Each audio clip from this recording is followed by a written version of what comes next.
President Trump is expected this week to formally declare the opioid epidemic a national emergency, more than 2 months after verbally proclaiming it, which will help free up resources to respond to the crisis.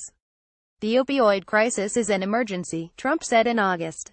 And I am saying officially right now it is an emergency. It's a national emergency. We're going to spend a lot of time, a lot of effort, and a lot of money on the opioid crisis. But filing the legal paperwork took time, requiring input from legal and medical experts, even as White House officials said that the process was under expedited review. The paperwork details the kinds of responses the federal government and states will take and how long the emergency declaration will last. Trump prepared reporters for the announcement as he took questions from the Rose Garden at the White House, reiterating that the work to prepare the declaration had been lengthy. "We are going to be doing that next week," Trump said. "That is a very, very big statement. It's a very important step. And to get to that step, a lot of work has to be done, and it's time-consuming work." Declaring the epidemic a national emergency is unusual for a public health issue. Typically, a public health concern receives a public health emergency title from the Secretary of Health and Human Services, such as the 2016 declaration for the Zika virus in Puerto Rico, or the 2012 declaration in New York following Hurricane Sandy. While such a declaration has been done before for a medical issue, such as former President Barack Obama's declaration on the swine flu epidemic, it is still considered unprecedented because it addresses issues of addiction, privacy, and potential distribution of treatment medications for widespread use. The urgency for federal action has swelled as drug overdose deaths have become the largest cause of injury-related deaths in America.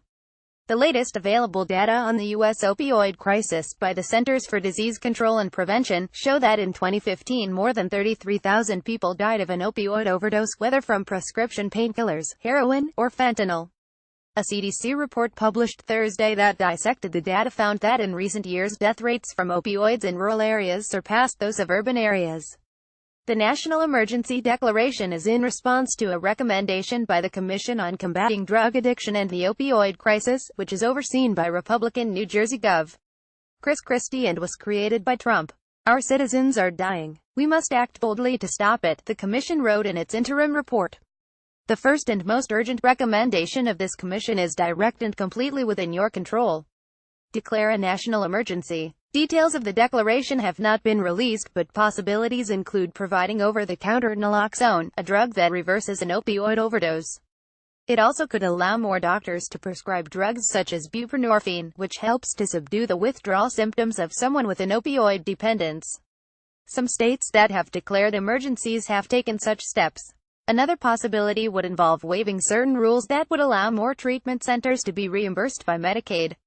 Under current rules for the program, a facility cannot receive funds if it has more than 16 beds.